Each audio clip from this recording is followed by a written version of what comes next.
don't drink, actually. I really don't drink. So I'm a little indifferent about New Year's, and this last one, I was like, 2012, come on, you know? So let me tell you how I got to that place. So I'm sitting in the middle of an intention circle, in the middle of the African bush. There's elephant tracks in the dang thing. I mean, we're out there, and it's an amazing place. And I'm just finishing. I'm a life coach. If you guys read my bio, oh look, there I am. It should have been one of those pinnacle moments where we do this really cool retreat every year called the African Star. We take people out.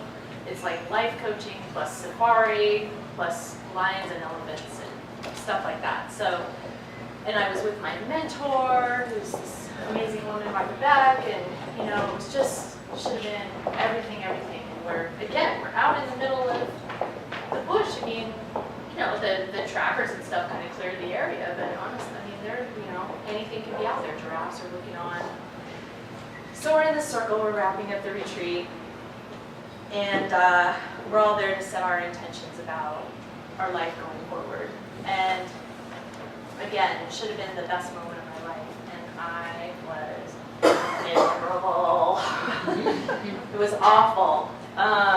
So let me take you back in time a little bit to what was going on. My life was really good. I, like Kelly, I'm right here. Like Kelly, I had been pursuing this career. I became a life coach. I started my own practice. Became successful. I had a really good life. I had a good house, a good view. I had a good car, a good TV. I had a really good partner, a good dog. She barks a little, but she's good. Everything was really, really good. And I didn't know why I felt a little flat. And I kept trying to fix it, because that's what I do, fix. I'm learning that fixing isn't really the way to go, but that's another speech. So I tried to fix it. I tried to fix it by buying stuff, buy a new car, buy a new TV, something new, something sparkly. I tried to. This is not really kind of my other go-to way to fix it is I found myself a little too knee-deep in the chips and guac. Kind of go there. And I was a weight loss coach, so I kind of knew something was awry. But I just couldn't nail it down. I would call my friends that are coaches, and we'd talk about it and come up with something. And I became convinced that if I just tweaked my coaching practice, if I just took less one-on-one clients and did more groups and blogged some more, that all would be well. And I really thought that was it. So I get on the plane to go to Africa. I'm on the plane for about 10 minutes. By the way, if you're ever going to have an existential crisis, British Air business class is a really good place to do it. They have eye masks, they have all the good stuff. So I'm on the British Air. Another thing, I'm on a freaking British Air business class like that. I didn't see that coming at all. So, but I'm on the plane for about 10 minutes, and I just realized, oh shit, this is bigger.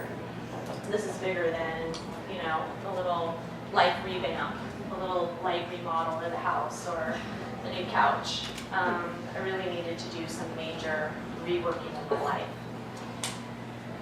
And that kind of freaked me out really bad. And what I realized is that while I was in a good relationship, it wasn't great, and it wasn't great for me. And that was really hard. It's the hardest thing I've ever done. And because I'm a little stubborn, and I didn't want to know what I knew, so I knew, on some level I knew, but I didn't want to know that. And so what the universe does for me when I don't want to know what I know is it sends a catalyst. So this is the part of the story that I wasn't sure I was going to tell you, but I'm going to tell you. So I had a catalyst come my way, and the catalyst was in the form of an another woman. Oh, I'm gay too, just, yes.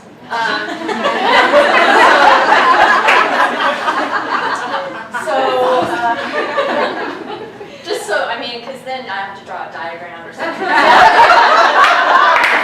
Just spell it out for you.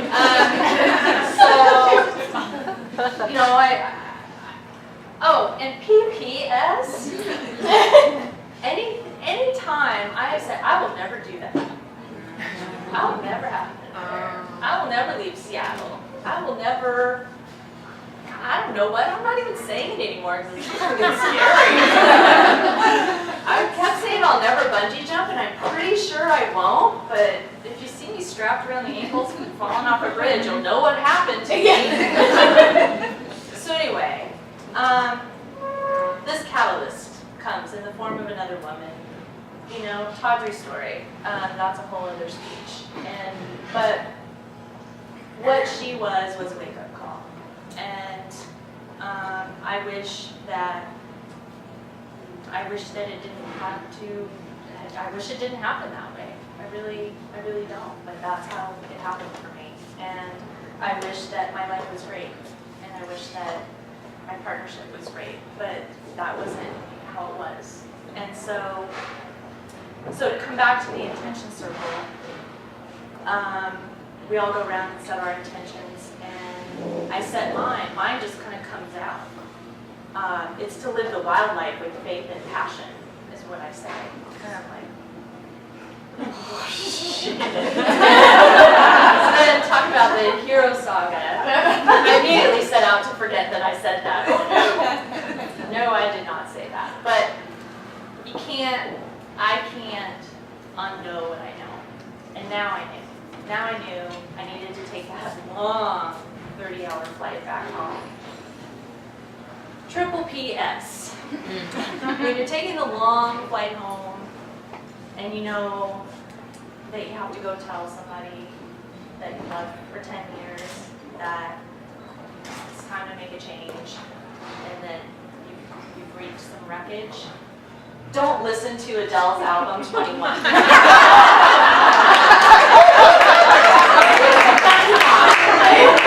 That's just a tip from me. You can thank me later as a life coaching tip.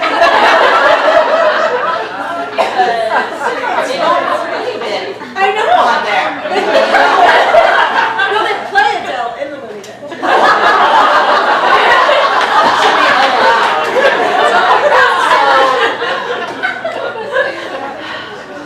So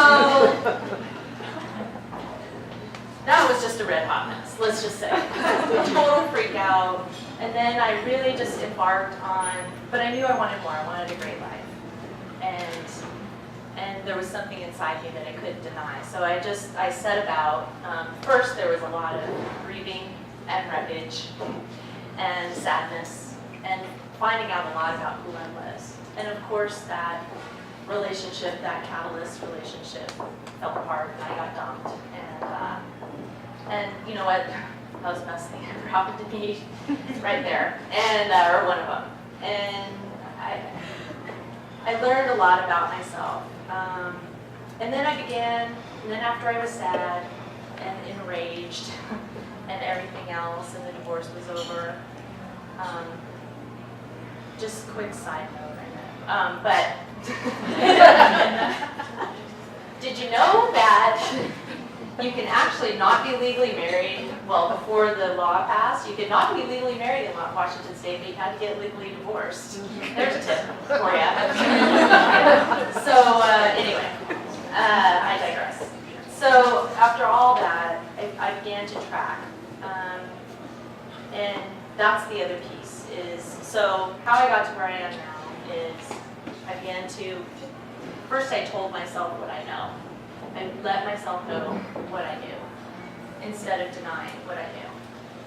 And then I set that intention to live the wild life with faith and passion. And for me, what I know about intentions is when you set them, the universe starts conspiring in your favor. Sometimes that can seem really, really messy. And then, what was the third thing? Damn it, I knew I would forget something. I began tracking. So in the African bush, we take people out and we track rhinos. It's like the craziest thing ever.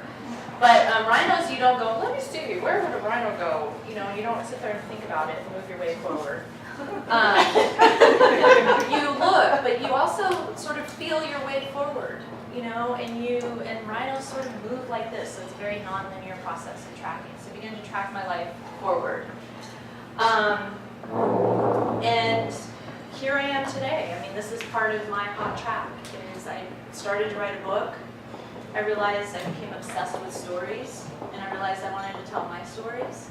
And then at the last Urban Campfire, I set the intention to speak at the next Urban Campfire event, which I thought would be next year. I have plenty of time to sort of fit my way into that. And then I get an email from Melody, so I know I need to say yes. And that's why I'm here. So, you know, I don't know where the road is taking me, but I can say I have a great life today. I can say that I'm really happy today. I can say I know a lot more about who I am today. And so I just wanted to leave you with one quick thing. There's Mary Oliver's a great poet, and she has a poem called The Summer Day. Do you remember that?